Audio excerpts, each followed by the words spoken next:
सुरेश ये सुरेश ये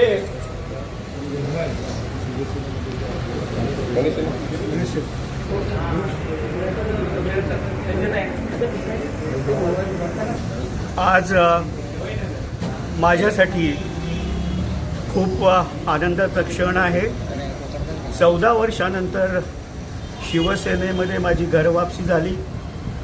शिवसेनेचे मुख्य नेते, राज्याचे उपमुख्यमंत्री माननीय एकनाथरावजी शिंदे साहेब, त्याचप्रमाणे शिवसेनेचं युवा नेतृत्व खासदार डॉक्टर श्रीकांतजी शिंदे यांच्यामुळे माझी शिवसेनेमध्ये घरवापसी झाली। खरं तर असंख्य आठवणी धर्मवीर आनंद दिघे साहेबांच्या या वास्तूशी जोडलेल्या आहेत। माझं लहानपण मला आठवतं की माझे वडील स्वर्गीय खासदार प्रकाश परांजपे साहेबांबरोबर, म्हणजे मी 3री-4थीत होतो तेव्हापासून या वास्तूमध्ये यायचो। माझ्या वडिलांबरोबर काम केलेले ज्येष्ठ शिवसैनिक विलासजी जोशी असतील, दिलीप साने असतील, पांडुरंग पाटील असतील, शहर प्रमुख हेमंत पवार असतील, अभिजित दरेकर असतील, सर्वच म्हणजे कुटुंबामध्ये परत आल्यासारखं वाटतंय। आणि तोही क्षण मला लक्षात येईल मागच्या खोलीमध्ये 2008ला शिंदे साहेबांनी बोलवलेलं आणि सांगितलं तुला बाय इलेक्शन लढायचे। म्हटलं साहेब मी तर कधी इलेक्शन लढलोच नाहीये, थोडं तू कशाला घाबरतो, मी तुझ्या मागे आहे ना। दिघे साहेबांचा आशीर्वाद आहे, नावामध्ये तुझ्या आनंद आहे आणि हे ठाणा शिवसेनेचे आहे, दिघे साहेबांचे। या आठवणी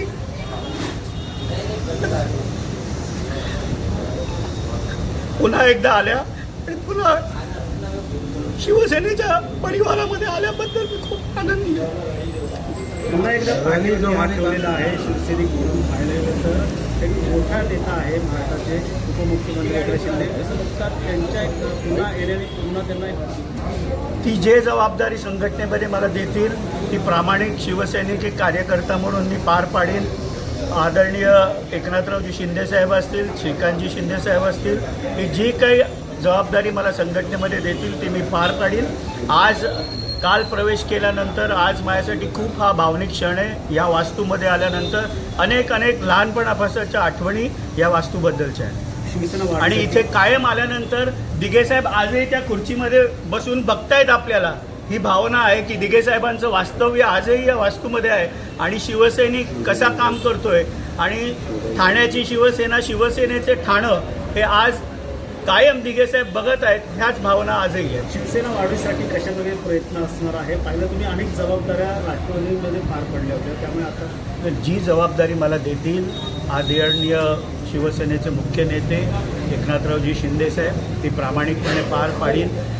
शिवसेनेमध्ये पुन्हा प्रवेश घरवापसी करत असताना मी अत्यंत प्रामाणिकपणे कुठल्याही प्रकारची इच्छा व्यक्त केली नाही। केवळ संघटनेमध्ये काम करण्याची मला जबाबदारी द्या एवढंच मी त्यांच्याकडे मागितलं होतं आणि ती जे जबाबदारी देतील ते मी प्रामाणिकपणे पार पाडेन। नाराजी कुठेतरी राष्ट्रवादीमध्ये त्यामुळे कुठेतरी डावण्यात आलं होतं, विधान परिषद असेल या काही कालच मी स्पष्टपणे राष्ट्रवादी काँग्रेस पक्षाचे देखील आभार व्यक्त केले।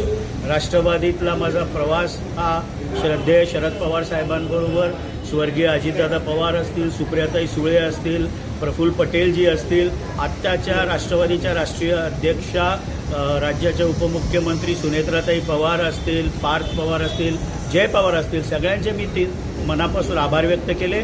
संघटनेमध्ये मला जबाबदारी दिलेले त्यावेळेचे प्रांताध्यक्ष खासदार सुनील तटकरेजी असतील, त्यानंतर प्रांताध्यक्ष म्हणून जयंत पाटील साहेबांनी काम बघितलं, दोघांचेही मी आभार व्यक्त केले। किंबहुना ठाण्यामध्ये काम करत असताना डॉक्टर जितेंद्र आव्हाड आणि नजीब मुल्ला यांचे देखील राष्ट्रवादीच्या सर्व नेते कार्यकर्त्यांचे मी आभार व्यक्त कालच केलेले आहेत। कुठल्याही प्रकारचं दुःख, कुठल्याही प्रकारची कटुता नाही।